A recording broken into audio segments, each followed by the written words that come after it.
Before you learned the language of ambition, before life taught you how to fear or suppress, you were water, pure, fluid, receptive, flowing, without hesitation. Inside your body, that memory still lives.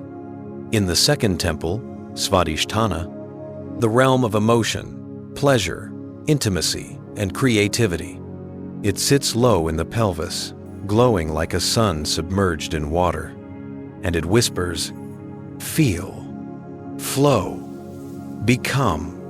When this temple dims, the water grows heavy.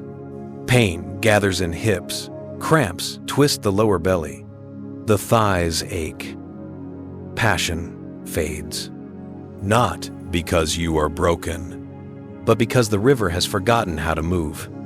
Within every human being lies an inner ocean. It stretches across the womb, space, hips, sacrum, lower belly. This is where your deepest emotions live. Not in the mind, but in water. If the day was too harsh, the water remembers. If childhood was unkind, the water remembers. If love left too soon, the water remembers.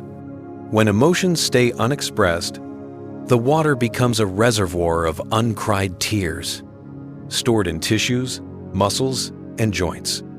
Pain here is never random. It is the tide knocking against the dam, whispering, "Let me move again." Every human, regardless of gender, carries a womb space, a chalice of creation where life, ideas, and desires take form. For some, this space has been hurt. For others, abandoned. For many, misunderstood. But beneath all history, this place remains holy, a temple of becoming. Pelvic pain, menstrual disorders, hip stiffness. These are not merely physical issues. They are emotional imprints seeking release. The womb space says, feel me, honor me, return to me. Pleasure is not a luxury. It is medicine. It opens the body like rain opens petals. But in a world that shames softness, pleasure becomes the first casualty. We shrink our joy. We dim our sensuality. We hide our desires. And the sacral responds with contraction. Hips tighten, belly knots, breath shortens. This pain is not punishment. It is longing. Longing to feel alive, embodied, real. The Sacral Chakra teaches one truth. Emotion is energy in motion. And when motion stops, emotion becomes ache. It becomes a weight in the pelvis, a burn in the hips, a lump in the lower belly. When grief is blocked, hips become heavy. When anger is unexpressed, thighs stiffen. When desire is suppressed, the womb space chills. But when emotion is allowed to move, even as a single tear, the entire inner ocean shifts, and pain loosens its grip.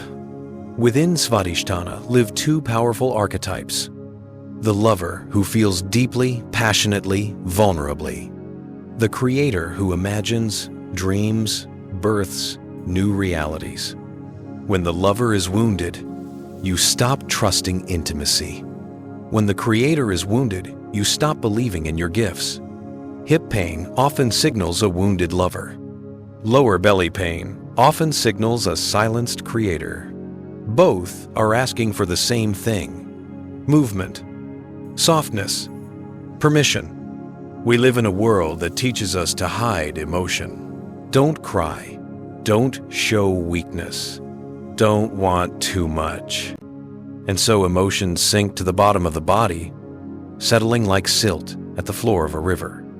Over years, that silt becomes pain. Over decades, it becomes numbness, the most silent ache of all. Your pelvis may ache not because of injury, but because it carries the weight of everything you didn't know how to feel. In the sacral temple sits a small version of you, the you who felt everything, who created without fear, who danced without self-consciousness, who loved without hesitation. This child often returns as hip tension, belly knots, reproductive discomfort.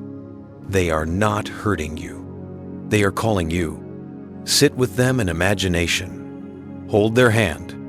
Let them know that emotion is safe now. Desire is not sinful. Desire is directional. It shows where the soul wants to expand next. But when desire is repressed, the sacral folds in on itself. Pain then becomes the echo of desire unspoken. It whispers, "Let me feel what I feel. Let me want what I want." Your hips ache when you deny your true path. Your belly tightens when you ignore your creativity. Your pelvis burns when passion is stifled. Desire is divine GPS, and pain is the reminder to follow it. Water never apologizes for flowing. It does not ask permission to change shape. It moves because that is its nature. Your sacral chakra is the same. When you let emotion move, you cry, you sigh, you laugh, you shiver, you dance. The water clears. The pain lifts. The hips loosen. Your creativity returns like spring. You were not meant to be still. You were meant to flow. The mantra of the sacral is VAM, a sound that vibrates like waves against the shore. Let it hum in your belly. Let it warm your hips. Let it ripple through your lower back. VAM releases guilt. VAM dissolves shame. VAM restores pleasure. VAM ignites creativity. Repeat it silently as the orange lotus begins to spin again. Now breathe with the river inside you. First breath, inhale orange light into the belly. Second, exhale old emotions into the water. Third, inhale warmth into hips. Fourth, exhale self-judgment. Fifth, inhale desire with no shame. Sixth, exhale resistance. Seventh, inhale creativity. Hold, whisper. I flow with life. Stay still. Feel the water move. Feel the hips soften. Feel the inner ocean awaken. As your sacral reawakens, you may feel waves rise. Old tears, forgotten desires, memories half buried. Do not fear them. Water releases only what you are ready to heal. Let the tide wash through you. This is cleansing. This is restoration. This is rebirth in slow motion. Creativity now returns, not as pressure, but as possibility. Ideas that once felt blocked begin to trickle back. Old dreams stir. New longings form. Pain leaves as creation returns. For the sacral was never meant to be silent. It was meant to be a fountain. Your hips are not weak. Your womb space is not wounded. Your emotions are not too much. They are oceans, ancient, powerful, sacred. The sacral chakra invites you to remember that feeling is strength. Pleasure is medicine, and creation is your birthright. Whisper the final seal. Prano Brahma. My breath carries life through my waters. The orange temple glows. The river within flows again.